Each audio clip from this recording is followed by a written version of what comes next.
Types of research, ठीक है। देखिए, टाइप्स ऑफ रिसर्च में आपका मतलब सिलेबस में क्या दिया गया है, फंडामेंटल, अप्लाइड और एक्शन। पहले आता है फंडामेंटल और बेसिक और प्योर रिसर्च। देखिए, बेसिक रिसर्च भी बोल सकते हैं, प्योर रिसर्च भी बोल सकते हैं। इसका भी रीजन है क्यों हम इसे ऐसे बोलते हैं, because it is primarily concerned with the formulation of a theory or contribution to the existing body of knowledge। Already कोई थ्योरी है, कोई नॉलेज है, इसमें और थोड़ा सा हम ऐड करना चाहते हैं, ठीक है। इसमें और थोड़ा सा ऐड करना चाहिए। जैसे आपको पता है मल्टीपल इंटेलिजेंस किसने दिया है, गार्डनर ने दिया है, हावर्ड गार्डनर ने। इन्होंने क्या किया, पहले तो उन्होंने 7 प्रकार का दिया था, उसके बाद 7 प्रकार का इंटेलिजेंस इन्होंने दिया था, फिर बाद में इन्होंने 2 और टाइप ऑफ इंटेलिजेंस को उन्होंने ऐड किया, ठीक है।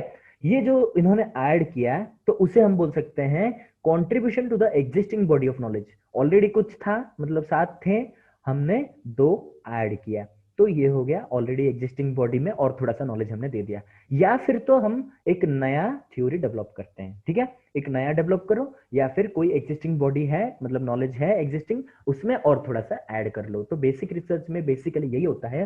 इसे फंडामेंटल इसीलिए बोला जाता है और बेसिक इसीलिए बोला जाता है, प्योर इसीलिए बोला जाता है क्योंकि इसका कोई एप्लीकेशन नहीं होता है, ठीक है। मतलब कि इसे हम अप्लाई करने के लिए नहीं करते हैं, सिचुएशन बेस्ड नहीं करते हैं, ये सिर्फ अपने नॉलेज के लिए करते हैं, थ्योरी को डेवलप करने के लिए करते हैं, ये ठीक है। और इसमें थोड़ा सा मॉडिफाई करने के लिए, नॉलेज को थोड़ा मॉडिफाई करने के लिए और बढ़ाने के लिए हम लोग ये रिसर्च करते हैं। Its major aim is to obtain and use the empirical data. Empirical data मतलब जिस डेटा को हम लोग क्या कर सकते हैं, वेरीफाई कर सकते हैं, ठीक है, empirical data. To formulate, expand और इवेल्युएट थ्योरी। हम लोग थ्योरी को फॉर्मुलेट करने के लिए, एक्सपैंड मतलब बढ़ाने के लिए, या फिर इवेल्युएट मतलब थोड़ा टेस्ट करने के लिए हम थ्योरी को इसमें बेसिक रिसर्च करते हैं। Some have term this theory as pure और basic. It is it employs careful sampling procedure. यहाँ पे सैम्पलिंग प्रोसीजर केयरफुली कंडक्ट किया जाता है in order to extend the findings beyond the group, और बड़ा सा पॉपुलेशन के ऊपर ये जनरलाइज किया जाता है। And this develops theories discovering proof generalization और प्रिंसिपल। थ्योरी कैसे बनते हैं, थ्योरी तो ऐसे नहीं बनता है ना कि जो न्यूटन ने जो किया, मतलब हर एक एप्पल को तो जाकर के वो देखेंगे नहीं कि ये एप्पल गिर रहा है, ये भी एप्पल गिर रहा है, ये भी एप्पल नहीं, एक एप्पल गिर रहा है देखा, उसके बाद उन्होंने जनरलाइज कर दिया कि हर एक जो चीज होता है वो ग्रेविटेशन फोर्स की वजह से वो अर्थ के और क्या होता है, अट्रैक्ट होता है, ठीक है।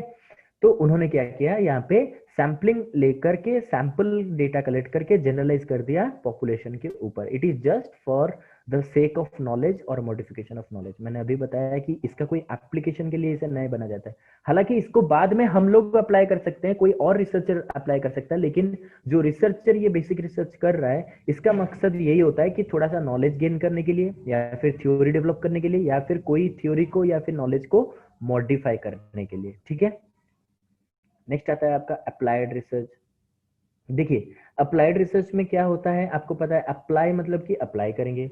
ये क्या करेंगे, it is directed towards the solution of immediate, specific and practical problems. Immediate मतलब कि होता है जो आप मतलब आपकी सोसाइटी में जो आप फेस कर रहे हो, कोई प्रॉब्लम आप फेस कर रहे हो, तो उसका जो सॉल्यूशन है, ये आप अगर करने के लिए एक रिसर्च करते हो, कोई प्रॉब्लम का सॉल्यूशन ढूंढने के लिए अगर आप रिसर्च करते हो, तो वो हो गया आपका अप्लाइड रिसर्च।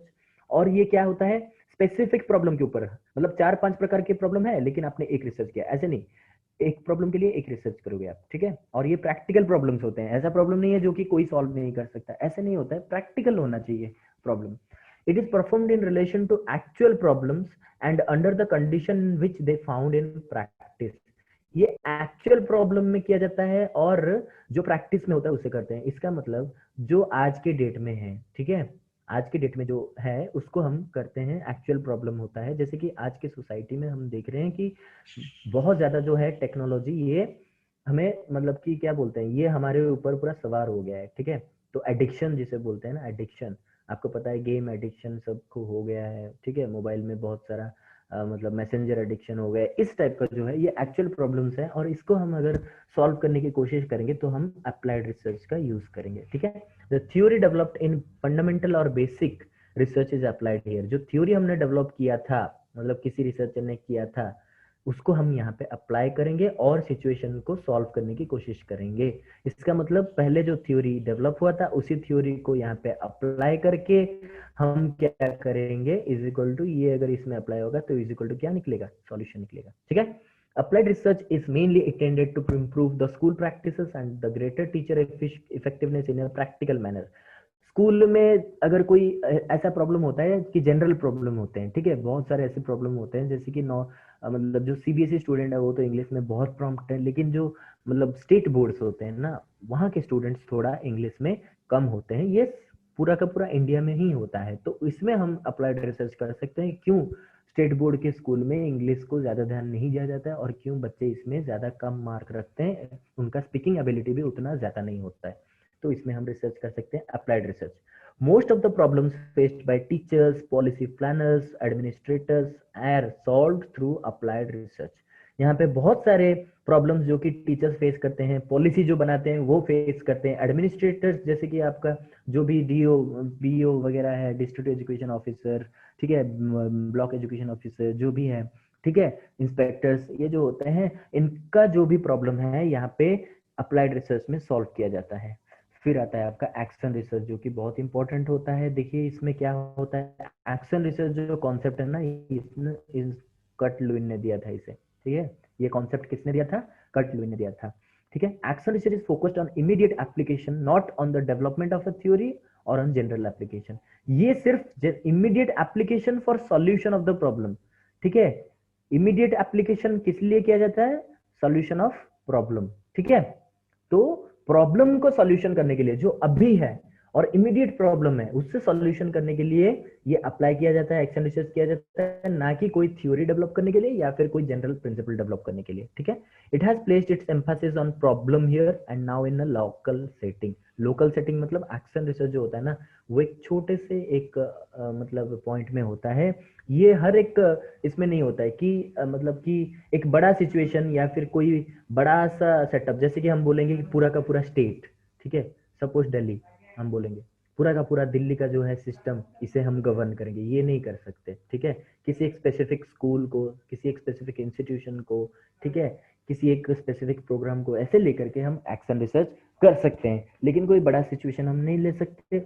और यहाँ पे क्या होता है, लोकल सेटिंग, ये लोकल स्पेसिफिक होता है, इसका मतलब कॉन्टेक्सचुअल, मतलब ये जिस सिचुएशन में होता है, जैसे कि हमने एक रिसर्च किया है एक स्कूल में, सपोज हमने डीएवी स्कूल में एक रिसर्च किया है स्टूडेंट्स के ऊपर, ठीक है, और इसी रिसर्च का जो फाइंडिंग निकला है, हम वो जाकर के डून पब्लिक स्कूल में उसे अप्लाई नहीं कर सकते, क्योंकि जो इसका सेटअप था वो अलग था और इसका जो सेटअप है ये अलग है। तो अप्लाइड रिसर्च अलग है, फंडामेंटल रिसर्च अलग है, लेकिन एक्शन रिसर्च जो है वो कॉन्टेक्सचुअल है, मतलब आपका सिचुएशन बेस्ड है, सिचुएशन के हिसाब से वो चेंज हो जाएगा।